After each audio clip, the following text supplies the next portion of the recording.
Assalamualaikum warahmatullahi wabarakatuh. Hello everyone, my name is Namira and Nursaffana Maharrifqa, your first presenter, and I will talk about definition of menu.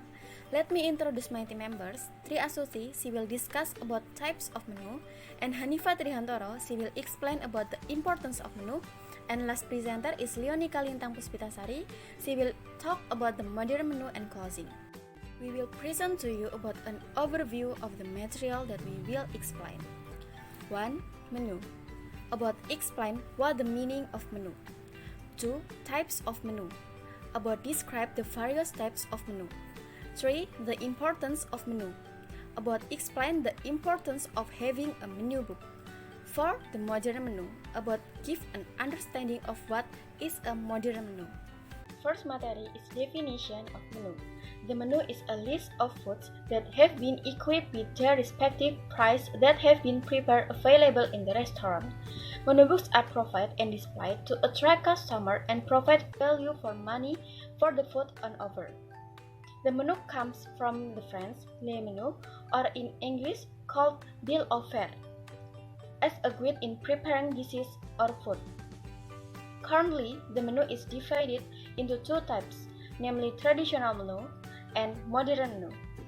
Types of menu. 1. A la carte.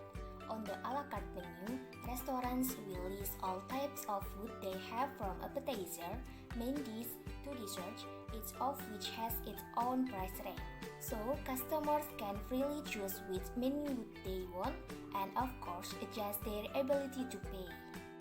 2. Table dot. In this type of menu, the food list will be arranged in one line with fixed or non-negotiable price. Usually, the price will be cheaper than when we order the menu one by one. Usually, this menu is presented to customers who come in groups. 3. Buffet style. This model tends to be easier to implement because guests can directly choose what food they like that has been served at the buffet table. The buffet menu is also divided into two types of dish, namely traditional dish, traditional buffet menu, and international dish, international buffet menu. Similar to special parties, buffet style is usually used by hotel restaurants as a setup for breakfast, lunch, and dinner. 4. Special party. This menu is prepared specifically for certain celebration and according to the customer's agreement with the restaurant. The price will be determined by the customer, then the restaurant will prepare a menu according to the price given, or the customer will provide a special menu list while the restaurant will provide the total price. Types of menu based on the time of serving, which consists of breakfast menu. Breakfast dish consists of Indonesian breakfast, continental breakfast, English breakfast, and American breakfast. Brunch menu. Meals between breakfast and lunch, around 10 until 11 p.m. Lunch menu. Lunch dish consists of appetizer, soup, main course, and dessert. Dinner menu and super menu. There are many other types of menu found in the various sectors of the hospitality industry. Example of these are 1.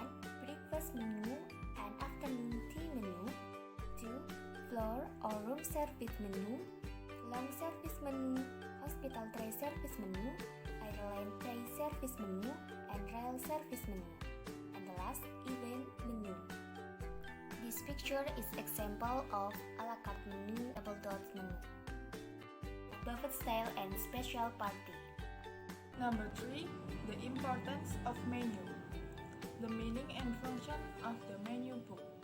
If explained briefly, the purpose of making a menu book is so that customers can see the various types of dishes available at the restaurant and choose according to their wishes.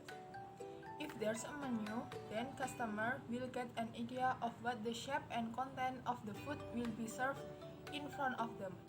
Don't forget to include pictures and food description to make it easier for customers when ordering. The other benefits of the menu are: the first, presenting the food for sale. A good menu book must be display or represent the food sold there. For example, the restaurant you are managing is a Japanese food restaurant.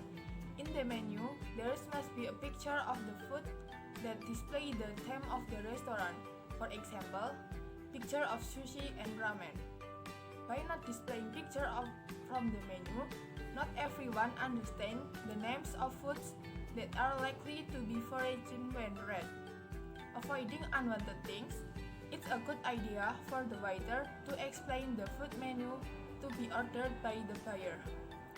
This must be done if there are no picture in the menu book due to space limitation. Number 2. Display food for price. Ethically, the restaurant is actually obligated to inform the price of the food in advance so that buyers do not feel cheated and eventually trigger a conflict.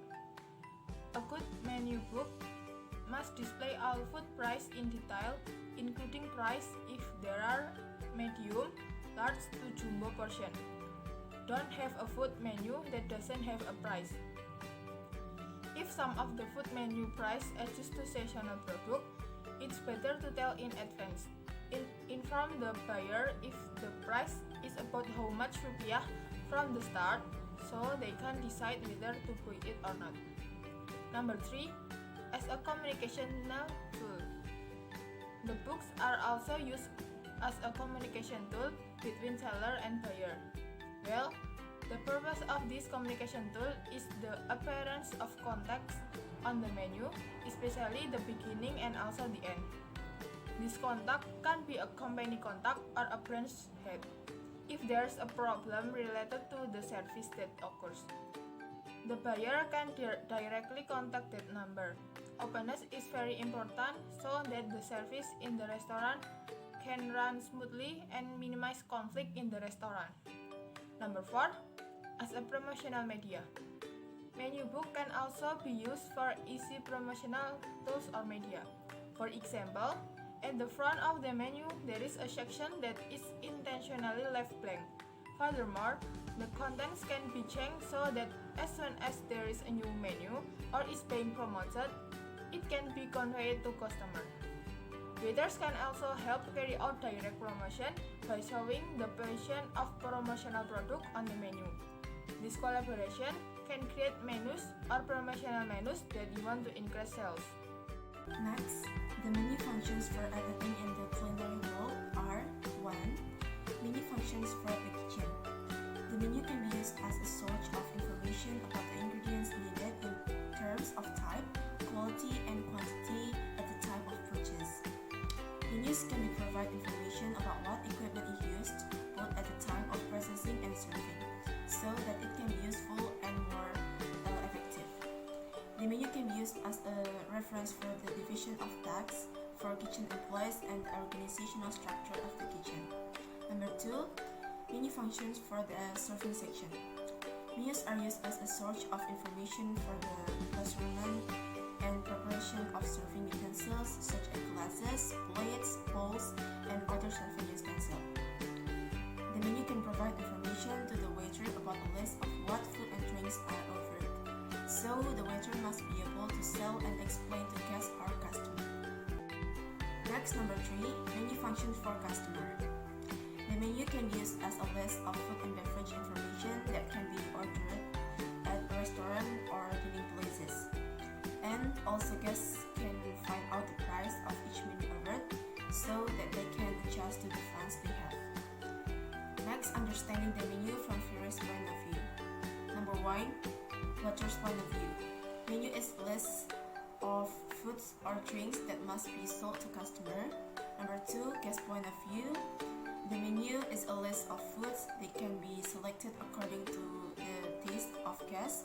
Number 3, cook's point of view. Menu is food that will be cooked for customer. Next, the modern menu material. In each country is not much different as preparing the menu.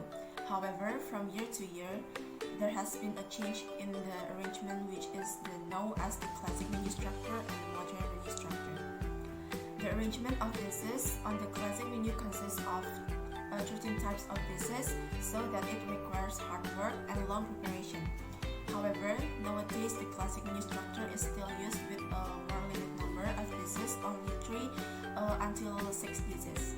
On the classic menu, the arrangements of pieces is adjusted to the customers of the era, whereas the modern menu is basically a simplification of the classic menu structure.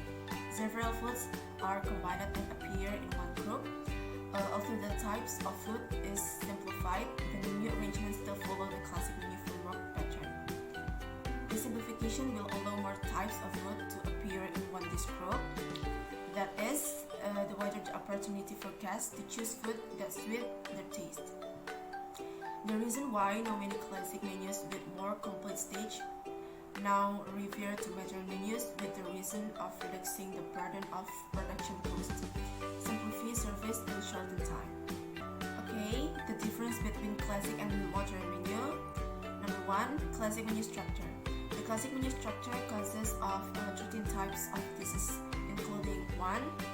Cold appetizer, number 2 soup, number 3 hot appetizer, number 4 fish, a dish of fish, number 5 main course, number 6 hot side dish, number 7 cold side dish, number 8 sorbet, number 9 roast, number 10 vegetable, this is a vegetable dish, number 11 sweet dish, number 12 savory, this is a salty and savory food, and the last is 13 dessert.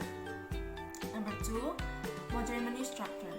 The modern menu is a simplification of the classic menu that is tailored the needs.